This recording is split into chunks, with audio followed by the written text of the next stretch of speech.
Hello viewers, আসসালামু আলাইকুম। গত লেকচার ভিডিওতে আমরা ফ্ল্যাটারের পুশ এবং পপ এই দুটা উইজেটের সঙ্গে পরিচিত হয়েছিলাম। অর্থাৎ পুশ এবং পপ কিভাবে ব্যবহার করে আমরা একটা স্ক্রিন থেকে আরেকটা স্ক্রিনে যেতে পারি। আজকে দেখব হচ্ছে আমরা টেক্সট ফিল্ড, এবং আমাদের আজকে আরেকটা বিষয় দেখব কিভাবে আমরা একটা স্ক্রিন থেকে আরেকটা স্ক্রিনে ডাটা পাস করতে পারি। অর্থাৎ আমরা সে ফর স্ক্রিন ওয়ানে কিছু ডাটা রেখেছি বা কিছু ডাটা লিখেছি, এবং এই ডাটাগুলো কিভাবে আমরা সেকেন্ড স্ক্রিনে নিয়ে যাব।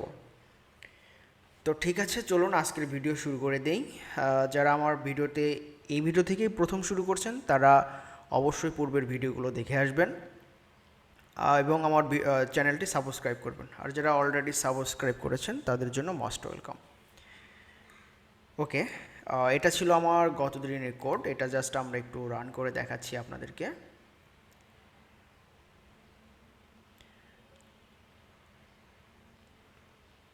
ওকে, প্রজেক্ট রান হয়ে গেছে। এটা হচ্ছে আমার এই যে এখান থেকে যখন আমরা গো ডিটেলস স্ক্রিনে গিয়েছিলাম তখন আমাকে এই স্ক্রিনে নিয়ে এসেছে, আর যখন আমি ব্যাকে ক্লিক করেছি তখন আমাকে আবার হোম স্ক্রিনে নিয়ে এসেছে। তো ওকে, আমরা ফ্রম স্ক্রিনের ভিতরে কাজগুলো করব। তো আমরা হচ্ছে এখানে যে এলিভেটেড বাটনটা আছে, তো এটাকে জাস্ট আমরা একটা উইজেটে কনভার্ট করে দেবো যেন পরবর্তীতে আমরা এটাকে ব্যবহার করতে পারি। তো আপনারা জানেন এটা কীভাবে উইজেট ক্রিয়েট করতে হয়। গত ভিডিওর আগের ভিডিওতে আমরা ফ্লাটার উইজেট সম্পর্কে দেখেছিলাম। ওকে, তো আমরা এটাকে উইজেটে রূপান্তর করে দেই, মাই বাটন। ওকে, মাই বাটন হিসেবে সে নিচে থাকলো, পরবর্তীতে আমরা যখন ব্যবহার করব তখন এটা ব্যবহার করব। তো বডির ভিতরে আমি এখানে একটা লিস্ট ভিউ রিটার্ন করে দেই, আর চিলড্রেন হিসাবে আমরা এখানে কিছু বিষয় রাখবো আর কি, টেক্সট ফিল্ড এবং টেক্সট ফর্ম ফিল্ড। তো চলুন আমরা একটু দেখি টেক্সট ফিল্ড আর টেক্সট ফর্ম ফিল্ডটা কীভাবে কাজ করে। তো দেখেন এখানে আমরা এখানে টেক্সট ফিল্ডটা দুই ধরনের পাবো, একটা হলো টেক্সট ফিল্ড আর একটা হচ্ছে টেক্সট ফর্ম ফিল্ড। দুটার ভিতরে খুব বেশি পরিবর্তন নেই, সেম। এবং আমরা রিকমেন্ড করব হলো টেক্সট ফর্ম ফিল্ড, এটা নিয়ে কাজ করার। এবং টেক্সট ফিল্ড থেকে আমরা দুইভাবে ডাটা পেতে পারি। একটা হচ্ছে onChanged। আপনি টেক্সট ফিল্ডের ভিতরে টাইপ করতেছেন, এই অবস্থায় যে ডাটাগুলো পাবো সেটা হলো onChanged বা ইভেন্ট। ওই যে কাজগুলো হচ্ছে একটা বাটনে কিবোর্ডের কিতে পেস্ট করছেন তখন থেকে আমরা ডাটাগুলো পাবো। আরেকটা মেথডে পেতে পারি, সেটা হচ্ছে কন্ট্রোলার, অর্থাৎ টেক্সট এডিটিং কন্ট্রোলার থেকে আমরা ডাটাগুলো পেতে পারি। তো আমরা এই দুটো মেথডই দেখাবো। তো চলুন ফিরে এলাম এখানে।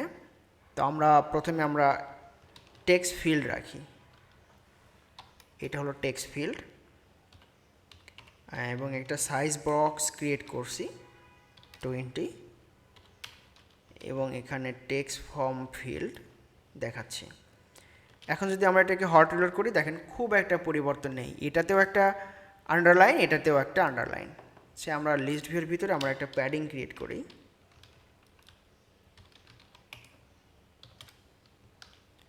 ওকে, দেখেন দুটো কিন্তু সেম, এটাতেও যেরকম আসছে এটাতেও সেরকম আসছে। জাস্ট একটু ডেকোরেশন করি। ডেকোরেশন হচ্ছে ইনপুট ডেকোরেশন, আর এটার ভিতরে আমরা হিন্ট টেক্সট রাখি যে প্রোডাক্ট নেম। এটা আবার এরকম আসছে। আর টেক্সট ফর্ম ফিল্ড এটাকেও একটু ডেকোরেশন করি, ডেকোরেশন ইনপুট ডেকোরেশন, আর হিন্ট টেক্সট দিতে পারি, এটাও দিলাম প্রোডাক্ট নেম। ওকে, দেখেন দুটো সেম, কোনো পরিবর্তন নেই। তো আমার কাছে মনে হয় টেক্সট ফর্ম ফিল্ডটা বেশি ব্যবহার করা হয় আমাদের এখানে, তো আমরাও এখানে টেক্সট ফর্ম ফিল্ডটাই ব্যবহার করব। আমরা এটাকে সরিয়ে ফেললাম।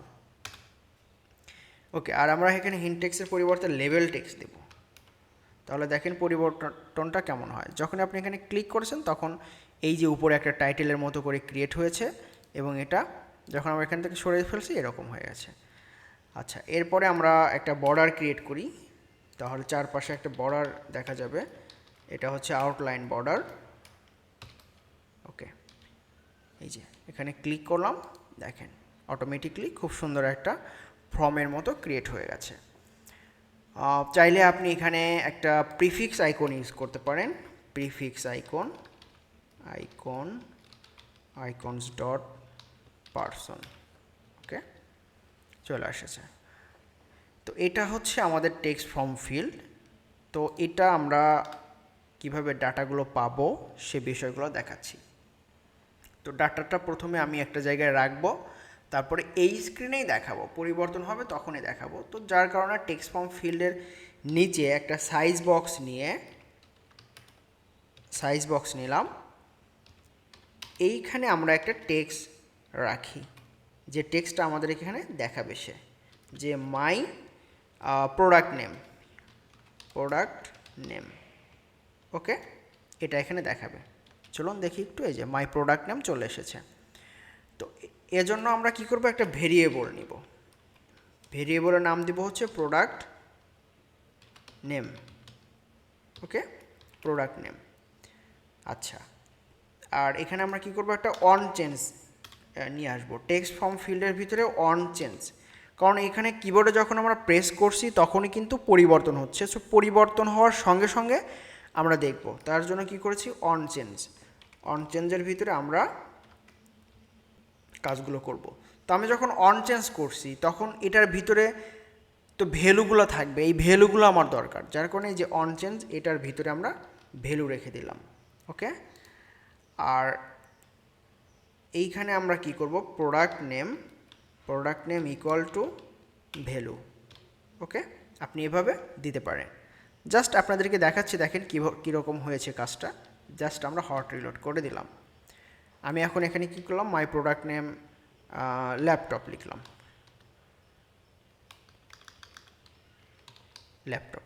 ওকে, বানান ভুল হতে পারে, সরি। বাট এখানে কিন্তু কোনো পরিবর্তন হয়নি, onChange হয়নি, আসলে কিন্তু পরিবর্তন হয়েছে। কিভাবে বুঝবো, এইটা যদি আমরা হট রিলোড করি তাহলে দেখেন এখানে কিন্তু চলে আসবে।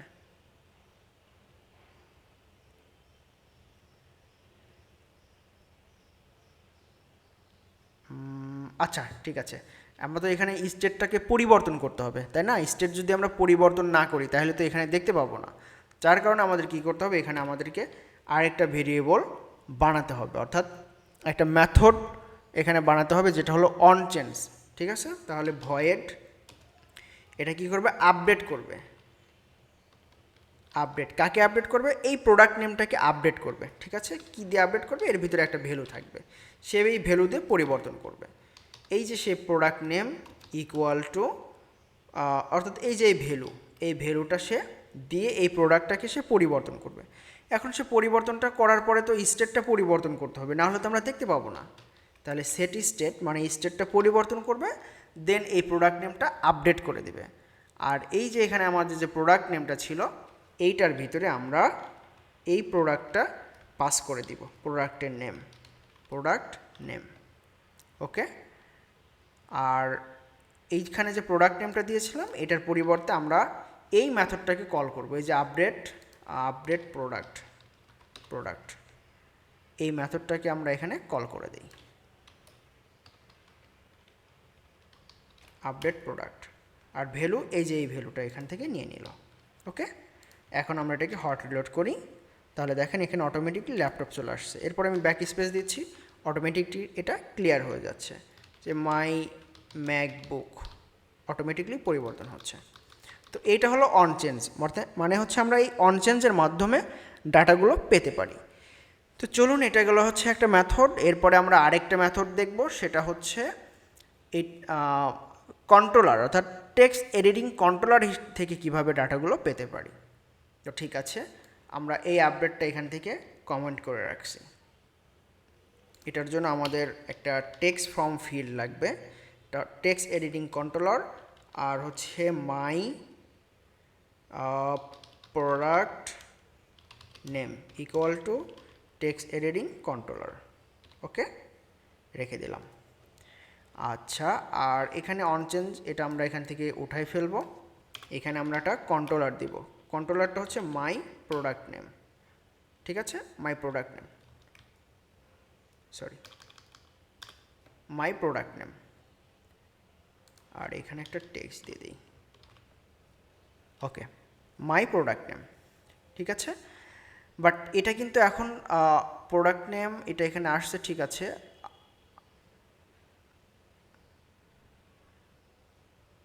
তাহলে এখানে হচ্ছে my product name dot text. Okay, এখন যদি আমরা এটা হট রিলোড করি, এখানে যদি আমরা কোনো কিছু লিখি বাট কোনো কিছু দেখতে পাচ্ছি না। যদি আমরা হট রিলোড করি এটাকে, দেখেন নিচে চলে আসবে, বাট এটা কিন্তু কোনো পরিবর্তন হচ্ছে না বা আমরা দেখতে পাচ্ছি না। তো আমাদেরকে কি করতে হবে, স্টেটটা যেন পরিবর্তন হয় সে একটা ব্যবস্থা করতে হবে। তো এখন আমরা কি করব, এই যে মাই বাটনটা এখানে রেখেছিলাম, এই বাটনটা এই টেক্সটের ঠিক নিচে একটা সাইজ বক্স নেই 20 আর মাই বাটন। ওকে, মাই বাটনটা দিয়ে দিলাম। আচ্ছা ঠিক আছে, আমরা এটা এখানে তো আরেকটা স্ক্রিনে চলে যাবে, বাট এই স্ক্রিনে আরেকটা স্ক্রিনে যেন না যায়, সে কি করবে, সে করবে হচ্ছে মাই, আচ্ছা এটা তো এখানে আর কাজ করবে না, ওয়েট আমরা এখানে এটা পরে দেখাচ্ছি। জাস্ট আমরা এইখানেই একটা বাটন রেখে দিচ্ছি, এলিভেটেড বাটন অন প্রেস দিয়ে দিলাম। আর এখানে টেক্সট হিসাবে বাটনের নাম দিচ্ছি হলো আপডেট। ওকে, এইটা এখানে নিয়ে আসলাম। তো যখনই কেউ এখানে ক্লিক করবে তখন আমাদের পরিবর্তন হবে। কি পরিবর্তন হবে, যে আমাদের হচ্ছে প্রোডাক্ট নেম ছিল যে, অর্থাৎ প্রোডাক্ট নেম ডট অর্থাৎ my product name dot text. Okay, আর এখানে আমরা প্রোডাক্ট নেমটা দিয়ে দিচ্ছি, প্রোডাক্ট নেম, এবং এখানে একটা সেট স্টেট হবে, মানে স্টেটটাকে সে পরিবর্তন করে দেবে। এখন যদি আমরা হট রিলোড করি তাহলে দেখেন এখানে চলে আসছে। আচ্ছা, আর আমরা এখানে কোনো একটা কিছু লিখি, ল্যাপটপ লিখলাম, এই যে আপডেট করে দিচ্ছি, চলে আসছে ল্যাপটপ। ওকে, মানে এভাবে পেতে পারি অনচেঞ্জ, আর এটা হচ্ছে কন্ট্রোলারের মাধ্যমে, ল্যাপটপ অথবা মাই ম্যাক বুক আপডেট চলে আসছে, মাই ম্যাক বুক। সো আমরা আপনাদেরকে দুটো মেথড দেখিয়েছি, আমরা যে দুটোভাবে এখানে ডাটাগুলো পেতে পারি। তো এখন আমরা কি করব, ডাটাগুলো তো নিলাম আর কি, নেওয়ার পরে এই স্ক্রিন থেকে আমাদের আরেকটা যে স্ক্রিন আছে ডিটেলস স্ক্রিন, সেই স্ক্রিনে যাব। তো চলুন আমরা একটু ডিটেলস স্ক্রিনটা দেখাই। আর আপডেটের পরিবর্তে আমরা এখানে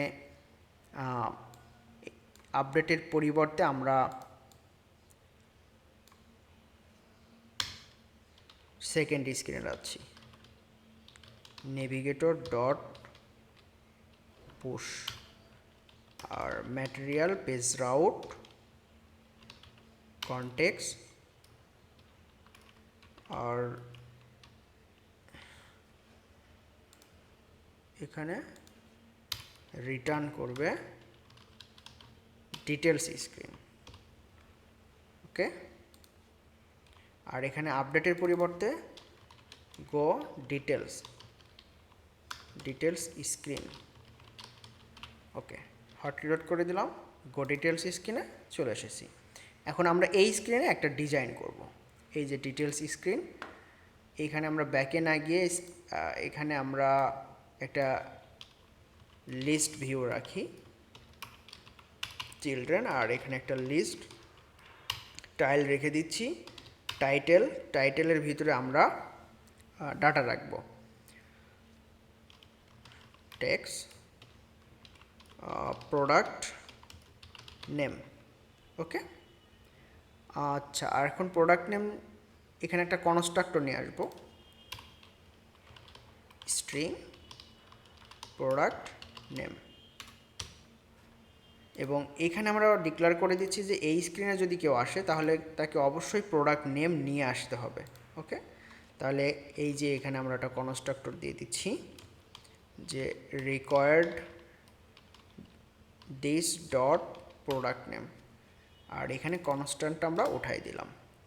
এটা এই জন্য এটার যেটা করলাম আর কি, যে কেউ যদি এই ডিটেলস স্ক্রিনে আসতে চায় তাহলে তাকে প্রোডাক্ট নেম নিয়ে আসতে হবে, আদারওয়াইজ সে আসতে পারবে না।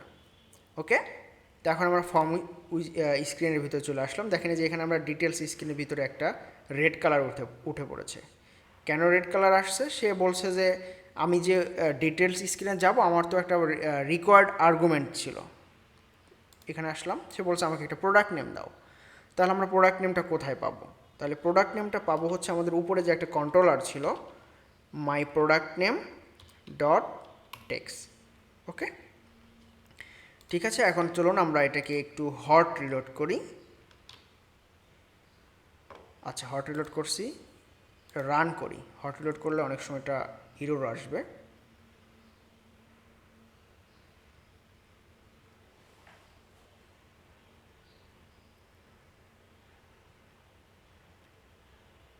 ওকে, সে আমরা এখানে একটা নেম লিখি যে ম্যাকবুক প্রো। ওকে, আমার লেখাটা শেষ। এখন কি করলাম, এই ডাটাটা এখান থেকে নিয়ে যাব। এই যে এখানে আমরা নিয়ে রাখছি ডাটাটা। এই যে প্রোডাক্ট নেম, এই যে কন্ট্রোলার ছিল আমাদের, এই যে কন্ট্রোলারটা, এই যে এখানে যে মাই প্রোডাক্ট নেম, এইটা আবার এই টেক্সট ফিল্ডের এই কন্ট্রোলারের ভিতরে রেখেছি। দেন কি করেছি, এইখানে আমরা পাস করে দিয়েছি মাই প্রোডাক্ট নেম ডট টেক্সট। যে আমরা এখানে ক্লিক করেছি, চলে এসেছে মাই প্রোডাক্ট নেম। ওকে, ওকে, আমরা একটু ব্যাকে যাই। ডাটাটা এখানে আসেনি, কোনো একটা কিছু ভুল হয়েছিল। প্রোডাক্ট নেম কেন আসলো? আচ্ছা, প্রোডাক্ট কন্ট্রোলার। আচ্ছা, আবার একটু ব্যাকে আসি। আচ্ছা, এখানে তো নাল আসছে, কেন এটা? ও আচ্ছা, সরি, আমরা তো ডিটেলস স্ক্রিনে তো এটা সেটই করিনি। Product name, sorry, product name এখানে আমরা এটা তো সেট করিনি, সরি। উইজেট ডট, এই যে প্রোডাক্ট নেম। এখন যদি আমরা এটাকে হট রিলোড করি, এখন যদি আমরা এই স্ক্রিনে আসি, তাহলে দেখেন প্রোডাক্ট নেম ম্যাকবুক প্রো। ব্যাকে আসলাম, ম্যাকবুক প্রো 23। ওকে, আবার আমরা এই স্ক্রিনে আসলাম, দেখেন প্রোডাক্ট নেম ম্যাকবুক প্রো 2023। ওকে, তো এভাবে আমরা ডাটাগুলো একটা স্ক্রিন থেকে আরেকটা স্ক্রিনে পাস করতে পারি। তো আশা করি আপনারা বুঝতে পেরেছেন কিভাবে একটা টেক্সট ফর্ম ফিল্ড ক্রিয়েট করতে হবে, কিভাবে ডাটাগুলোকে হ্যান্ডেল করতে হবে এবং একটা স্ক্রিন থেকে আরেকটা স্ক্রিনে পাস করতে হবে। আশা করি আপনাদেরকে বোঝাতে সক্ষম হয়েছি। এরপরে যদি আপনাদের বুঝতে অসুবিধা হয়, অবশ্যই কমেন্ট সেকশনে কমেন্ট করে জানাবেন। আমি প্রয়োজনে এই ভিডিওটা আবার করে আপনাদেরকে বোঝানোর চেষ্টা করব। এছাড়াও যদি আপনারা আরও অন্যান্য কোনো টপিকস নিয়ে জানতে চান, অবশ্যই কমেন্ট সেকশনে কমেন্ট করে জানাবেন। আমি সে ধরনের ভিডিও বা আমি যতটুকু জানি আপনাদেরকে জানানোর চেষ্টা করব। সে পর্যন্ত সকলেই ভালো থাকুন। আল্লাহ হাফেজ, আসসালামু আলাইকুম।